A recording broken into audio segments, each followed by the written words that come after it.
আসসালামু আলাইকুম দর্শক, আশা করি যে যেখানে আছেন ভালো আছেন, সুস্থ আছেন। আমিও আল্লাহর রহমতে ভালো আছি, বেঁচে আছি। আমি আজকে মুরগির গোশত দিয়ে কাঁঠালের বিচি রান্না করব। দেখেন আমি কিভাবে রান্না করলাম, কারণ কাঁঠালের বিচির আমি উপরের ছোকলাটা আমি ফেলে দিইনি, মানে লাল ছোকলাটা এতে অনেক ঘষাঘষি লাগবে, সেটা আমি করলাম না, সহজভাবে রান্না করলাম। দেখেন এই কাঁঠালের একটু একটু হালকা উঠেছি, বাকিটা রয়ে গেছে। আগে আমি সব মশলাগুলো ভুনা করে নিলাম। মুরগি রান্না করার জন্য যে যে মশলা সবগুলো দিয়ে এবার ভুনা করে মুরগিগুলো ছেড়ে দিলাম, মুরগির গোশগুলো।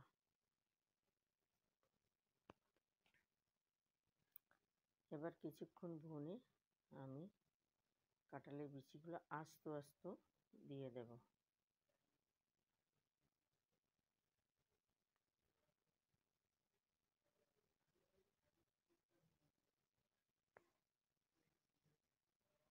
আমি কিন্তু বিচিগুলো একটাও কেটে দিইনি, আস্ত বিচি দিয়ে রান্না করলাম।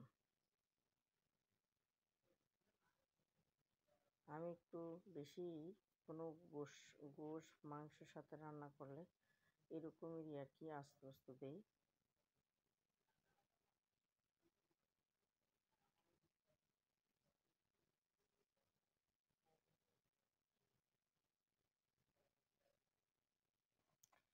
দেখেন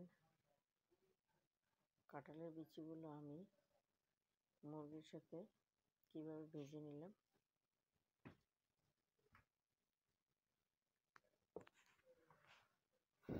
আর কি বলবো, আমি অনেক দিন ধরে আমি ভিডিও দিতে পারছি না, আমার একটু ঝামেলা ছিল।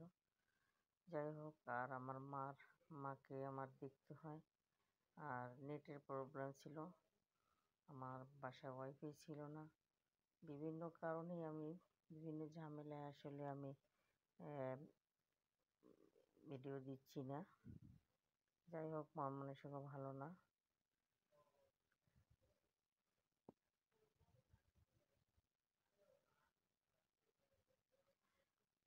তারপর মোবাইলও নষ্ট হয়ে গেছিল, বিভিন্ন কারণে আসলে ভিডিও দেওয়া হচ্ছে না, আর ভালো লাগে না।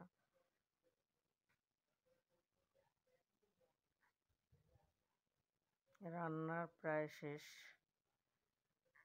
সময় এভাবে রান্না করে খেয়ে দেখবেন, আস্ত আস্ত বিচি দিয়ে খেতে কিন্তু দারুণ হয়েছিল। যাই হোক, এবার শেষ। সবাই ভালো থাকবেন। আসসালামু আলাইকুম, বিদায় নিলাম।